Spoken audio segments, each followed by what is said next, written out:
Hey guys, Duff here. I'm home from Pennsylvania, back in Flat, Florida. I just completed my first day of work after returning, but I have more work to do because I have the Inmotion V11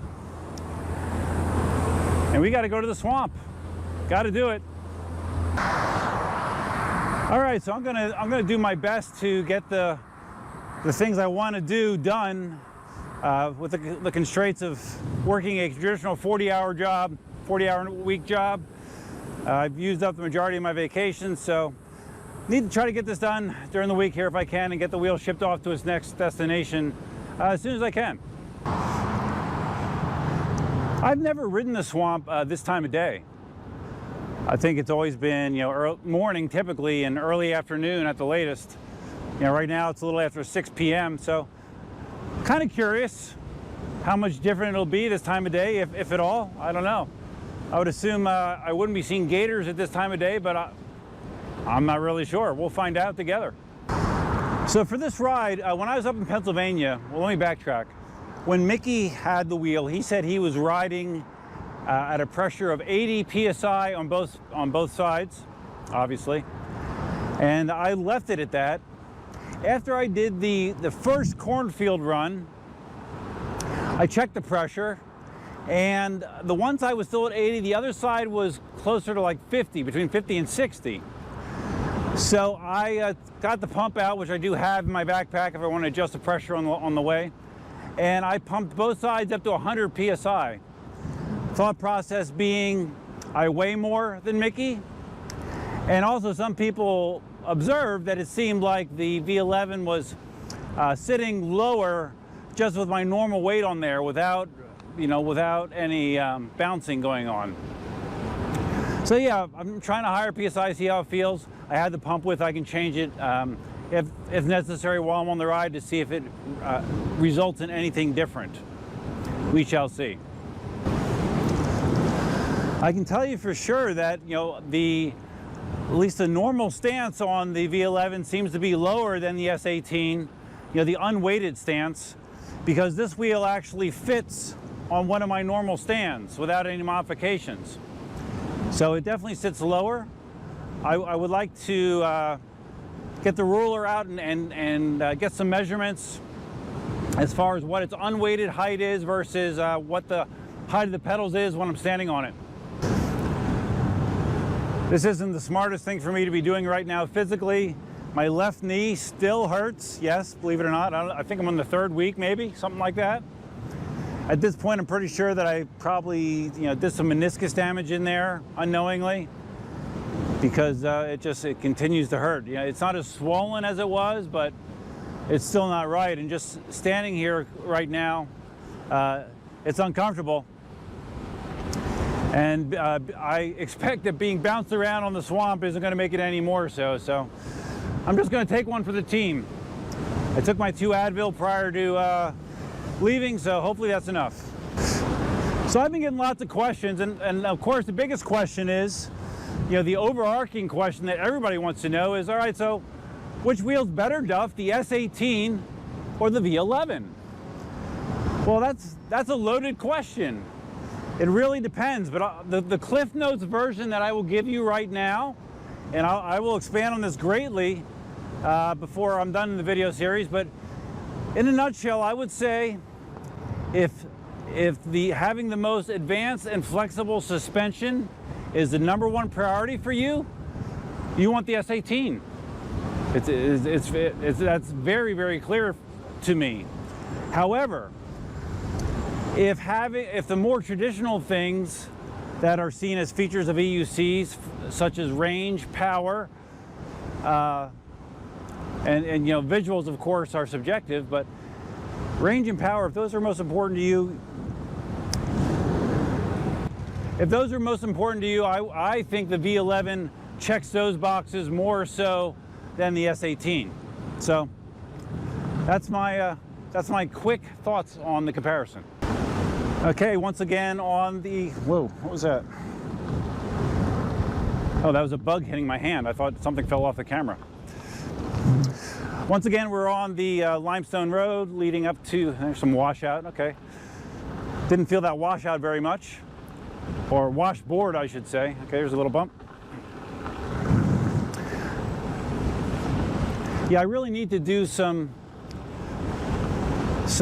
testing as far as what a good PSI is for me.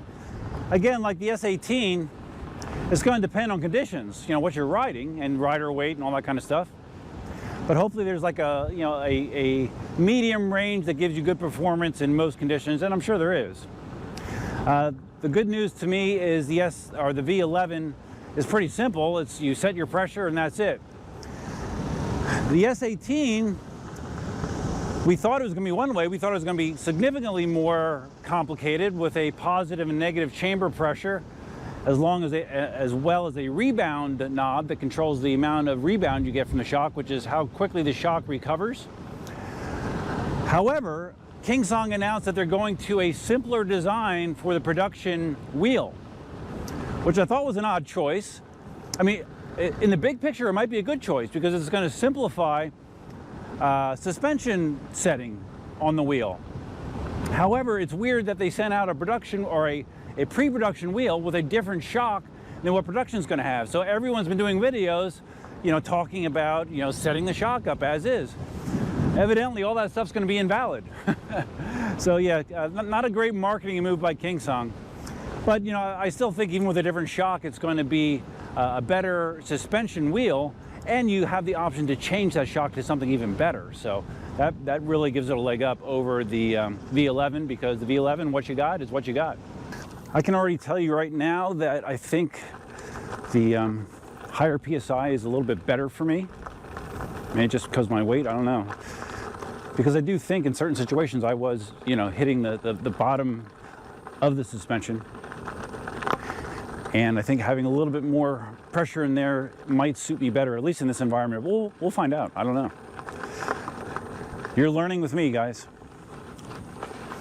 But definitely, it does not soak up the bumps. Like when you have a bunch of quick little hitting bumps, the V11 suspension is not going to be as responsive as the S18. I think that's pretty clear. And if I exclusively rode this kind of terrain, or primarily rode this kind of terrain, I'd be more concerned about that. However, the reality is, in my case, I don't. I'm mostly on road surfaces, and the cushion that the V11 suspension gives me is more than sufficient for the kind of riding that I am normally doing.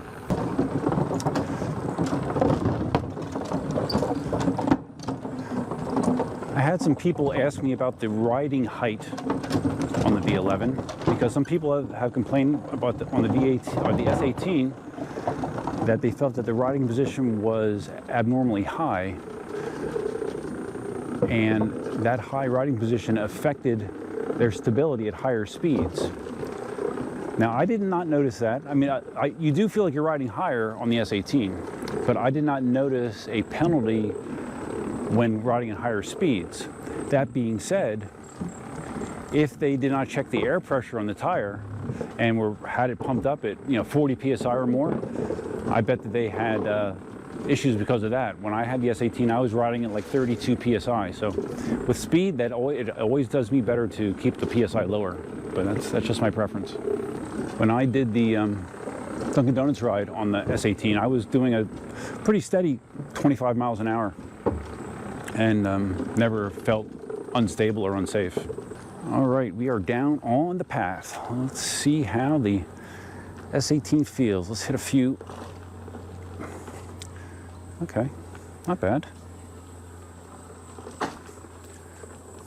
Okay, that feels better than I thought it would, to be honest with you. I expected that to be a little bit more jolting. It feels like, with standalone big bumps like that, the S18 feels actually pretty good. It's the rapid hitting stuff, I think, is where I really notice more of a difference, at least initially, but we got a lot more time here to test it out. I'm not obviously going to go as deep as I did with the S18. I'm going to go the same direction, so we have similar terrain, but I don't think I'm going to go as deep just because of time constraints. but I'm definitely going to go deep enough that we get a good sense of what we're dealing with here. Yeah, see, like right there, I got hit by a couple quick ones, and gets a little bouncy at that point. But still way better than if you're on a conventional wheel. Yes, I did bring my Skydio with. Oh wait, right here's a nice bump. Yeah, see, that does not feel bad. That really does not feel bad.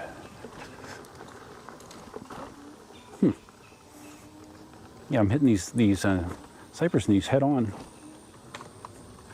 It's taking the bite out of it. It's definitely taking the bite out of it, which is all I really need. So what I was going to say was I do have my Skydio 2 in my backpack, and if I get onto the backstretch there and there's no people, I'll put it up. I'll try to put it up and see if we can get some cool aerial footage like we did with the S18. Something else that I found through people commenting on my one of my V11 videos, and I did not know this, I was told that supposedly Inmotion is going to be making available a kit that allows you to not only add Bluetooth speakers to the V11, but also side lights. The two things some people said were a big omission. So they're actually going to make it possible to add those in after the fact. I guess, removing those was somewhat of a cost savings up front, but it's cool that they're going to give people the option to add those to the wheel for those that care about that stuff. I don't know that I care about it enough to get it. I didn't hear any dollar figures on what they're planning to charge for that, but I think that's awesome. I think it's awesome they're doing that. Very good idea.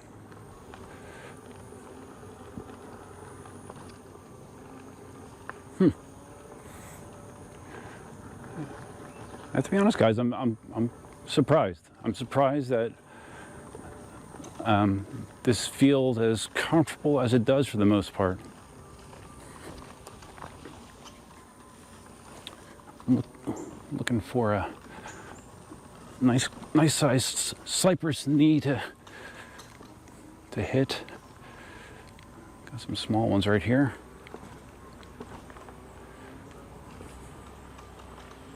Uh-oh, soft sand, really soft. All right, we haven't had much rain here lately, so with as hot as it is, whoa, that felt like quicksand. I did not see that coming. But with as hot as it is, everything dries out super quick. If you're not getting daily rain, it does not take long at all. And this sugar sand is definitely drying out, so I have to be aware of that. If you're rolling at speed and you hit sugar sand, it will stop your momentum in a hurry. And if you're not prepared for it, you're going to go over. You're going to go on your face. Because I've done it. I speak from experience. Okay, so you guys know how Mickey from EVX has the EVX water spillage test. Well, I don't have anything as fancy as that, but I do have the 52-year-old man test with achy joints. And so far the V11 is passing that test.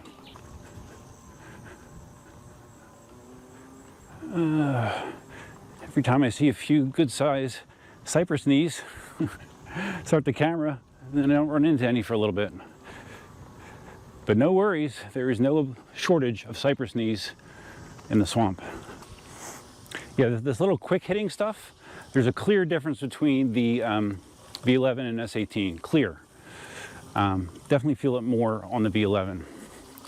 But when it comes to individual bumps that stand alone, the difference is a lot smaller, at least from what my knees are telling me. Here's a little, come on, man. This trail just will not cooperate. Give me a nice standalone cypress knee that I can just show how the V11 acts when you go over it. All right, cool. Here are those big cypress knees that I did the test in the S18 on. So let's just ride across these a few times.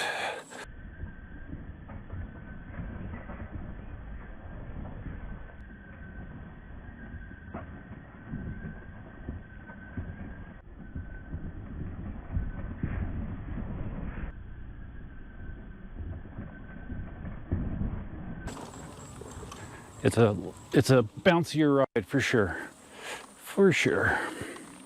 Okay, so in the name of science, we're gonna change the pressure. The valves are covered by these little caps here. If you don't put them on too tight, you can get them off by hand. And then it just exposes a Schrader valve, a normal Schrader valve. Don't lose that. Let's hook it in. It screws on like the pump that came with the S18 as well. I'm not sure if this is the exact same pump that will be coming with production. Seems to get the job done. All right. Okay, so this one's at 95 PSI. Lost a little bit. So I'm going to try to pump it to 150 without my hand on the release valve like a dumbass. Just curious what 150 feels like. All right. Take it a little bit past it and unscrew quickly. Okay, so we're at 50% more pressure. So yeah, as far as filling the suspension, this is definitely easier than the process on the S18 in my opinion. So we're going to repeat that on the other side, get it up to 150. Okay, other side's done. I'm actually just going to do the test back and forth right here to see if it feels any better. If it does, I'll leave it like that. If not, I can just throw it right back up here on the bench and back my pressure down. Okay, let's see how this feels.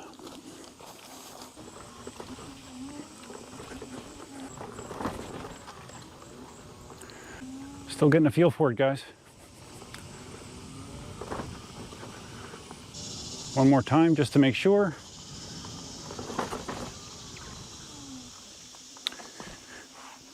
All right. Okay, to me, in this terrain, 150 PSI feels a lot better. A lot better.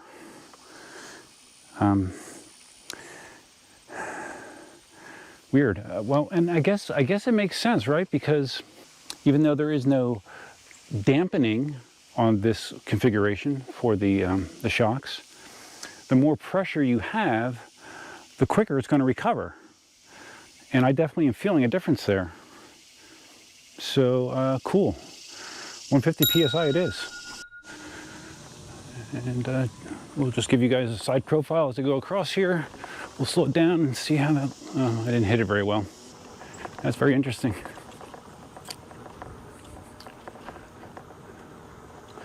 Here we go.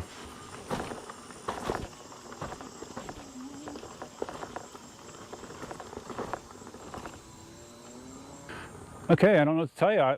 I like it. I like the higher pressure, at least in this environment. I don't know how I would like it on the road. But right now, this is the suspension feels much more responsive at this higher PSI, which makes sense.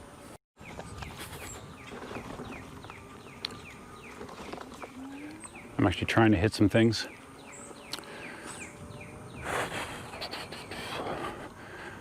Very interesting. Now I haven't. Now KingSong had like some official recommendations for pressure based on weight and that kind of stuff, and just for reference sake, I'm about 100. My riding weight with all this stuff is probably 195 pounds, 85 kilograms, 86. I don't know, 88. I'm not sure what the conversion, somewhere around there. But KingSong had like a chart based on the rider weight and the type of terrain that you were going over. They had some recommendations, some baselines for pressures. And again, those are all going to be thrown out because those are baselines for a positive and negative chamber shock, which they will not be using now. But I have not seen that kind of information from Inmotion yet, and maybe it's out there and I just haven't seen it. I don't know, but you know, trial and error is always fun, right? Okay, here we go. Heading left, just like last time. No gators seen yet. But I've been kind of busy. I haven't really been looking around like I might normally.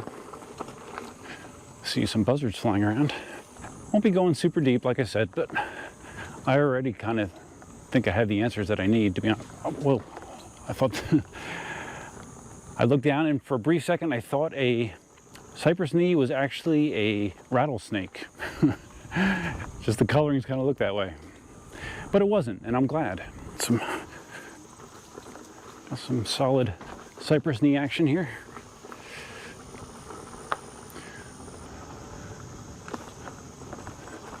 Now, some people have also been requesting some level 3 jumps. I'll have to see what I can do. That's really going to be a matter of how long I can keep the wheel before Jason starts complaining. Because I think that would definitely, well, I could do it during the week, I guess, but it's already Wednesday, so I don't know. The other things that I want to get done, I have to get a range test done, right? Without a doubt, that is one thing I have to do. In order to do that, I need to be able to accurately read the battery level. And the current Inmotion app does not read the, or does not display the V11 information correctly.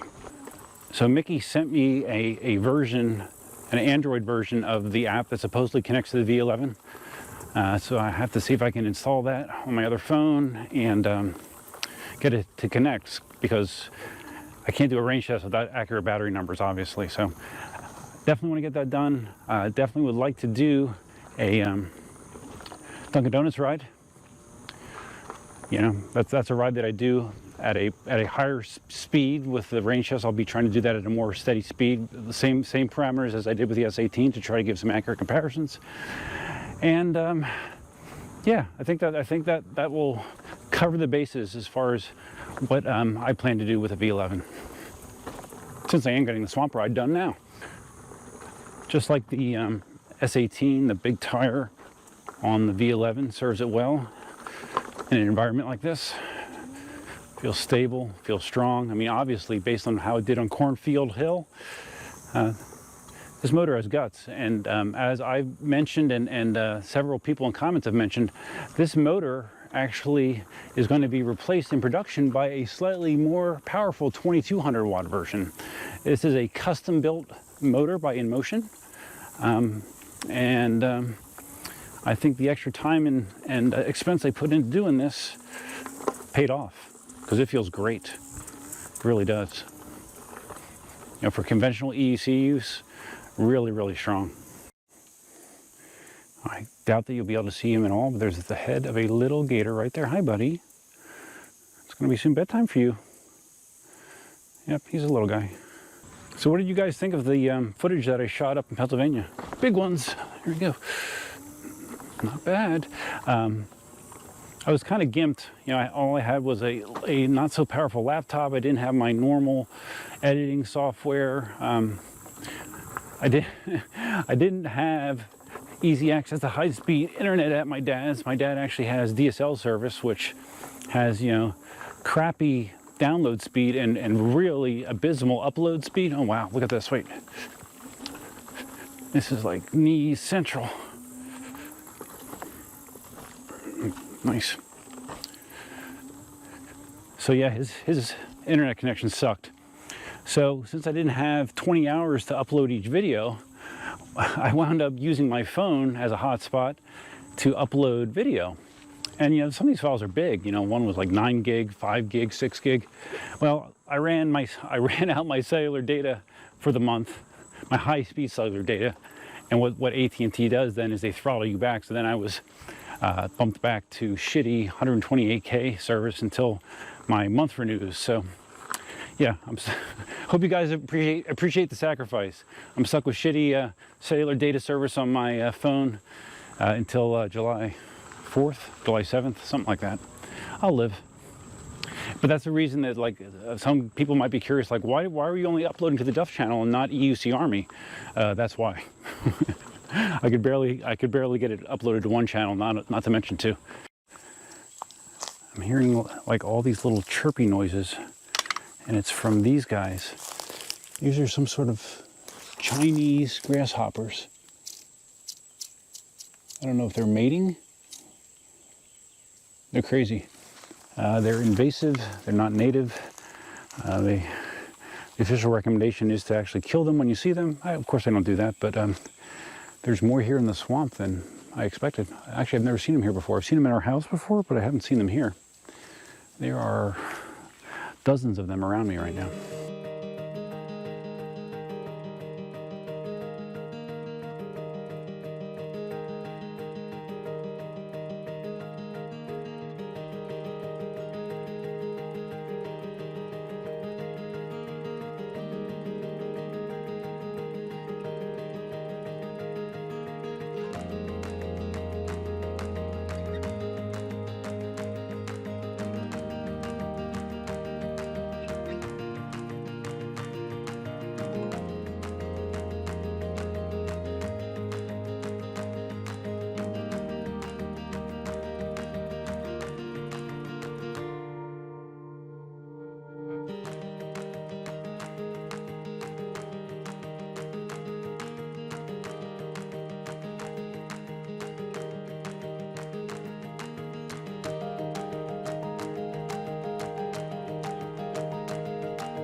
All right, whoa, there's huge knees there. Wow.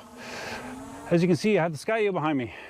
Had to go back once just to let it drop down to avoid some branches. But again, this is challenging terrain, which I don't know that any other drone would be able to navigate autonomously, and Skydio is doing it. Battery on my GoPro 7 is lower than it should be, considering I had it on the charger, but it is lower, so I need to make sure I got enough juice to get out of here. So we're going to be limiting filming as I double back. I have officially reversed direction going back. I think I have the answers that I need, and we'll talk about them shortly. Ow, mosquitoes are getting worse too. Okay, that was probably the most challenging stuff that the Skydio had to deal with. There's a couple spots that the tree cover met on either side of the path, and the only opening was low or way high. But what happens is I have the height ceiling turned on the Skydio, which means that it will not fly lower than 8 feet. And that is like to protect like pedestrians or cars or whatever if you're flying in typical environments. But obviously here that's not an issue, so I would be better served to turn off the flight ceiling here, but I did not do that part of the flight, so I had to, I think twice, I had to go back and just walk up to it, let it see me, and then continue forward. I still did a great job. Love the Skydio too, and the footage, it looks so good. Like the footage from doing the cornfield hill climb, the aerial footage, I think that looks fantastic.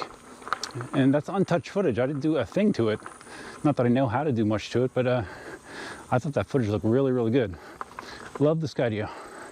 Yeah, this little, like real quick bumps that I was finding borderline annoying as they came in, they feel much less so at this higher PSI. So my advice is going to be run at a higher PSI, not a lower PSI. Because basically, not only are you making the dampening better, and again, this is my non-scientific, non-expert opinion, but it seems like the dampening is better at a higher PSI because it reacts faster because there's more pressure. Also, when you are running at a higher pressure, you are more likely to be on an air cushion the entire time. It's much more difficult to bottom out the shock when you're at a higher pressure. So I think that's a secondary advantage. And that's, again, not scientific, just seat of the pants. And that's the way I figure out most things, man. Seat of the pants. Feeling confident enough in the wheel to pick up my pace. Yeah, I'm getting hungry. It's getting close to dinner time. I was actually past my normal dinner time, but yeah. V11 still feels quite comfortable. Absorbing the bumps that I am encountering. Not bad, not bad.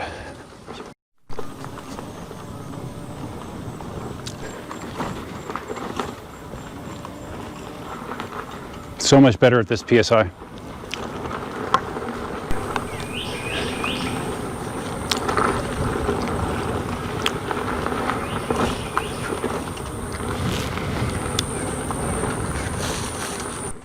I'm riding this with some pretty good confidence here. I'm confident that you know, I can hit a bump at speed, and I'm going to remain well in control, and it's not gonna throw me off. Like there's a bunch of knees. Really enjoying it. Yeah, I'm not even really slowing down much for these standalone knees. Just bam. Hit it and quit it. All right, we are almost out, guys. Almost out. And I feel like I have a bug bite on my ankle. That's annoying.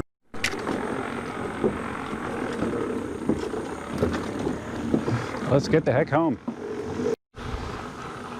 Okay, guys, I'm back out in Limestone Road. That was fun, man, fun. The V11, with the caveat of once I pumped the shocks up to 150 PSI, it performed better than I expected, significantly better based on my riding experience up until this point, at a lower PSI. So I can tell you, for me, at my weight, 150 PSI is going to be probably good. We'll see how it feels on the road, but I think it's going to feel just fine. Your results may vary, but that went very, very well. V11, not as good as the S18 from a suspension department, but not shabby either, man. It really isn't, you know. Very pleased with it. Have had every experience I've had with the V11 since taking possession of it makes me feel even better that my deposit is on this wheel with e-wheels. So let me know what you guys thought. If you found this video interesting, please give it a big thumbs up. Big thanks to Jason at eWheels. A continued big thanks for allowing me to test these wheels. If you like what I'm doing, if you like the format, the content that I put out on these reviews, do me a favor and let Jason know, Jason at eWheels.com. Just send him a quick message, let him know. Because, you know, my videos aren't the most glamorous, might not be the most heart-pounding, but there's a lot of people, obviously from the response that I've been getting, that enjoyed them. So if you want to see me doing more reviews in the future, let Jason know. It'll be more apt to happen if you do that. Feel free to leave your comments, suggestions, ideas, and thoughts below about the V11. I'm not sure if I already said that, but if I did, I apologize. Feel free to, if you're not a subscriber, please subscribe. And if you're going to subscribe, you can hit the notify bell. This is over here. Yes, I have the notify bell back again because I'm back in Florida. So yeah, get notified. And I think that's all I have for you for now. Hope you're having a great Wednesday night. I enjoyed my trip to Pennsylvania, but I'm glad to be back in Florida. Until next time, Duffman out.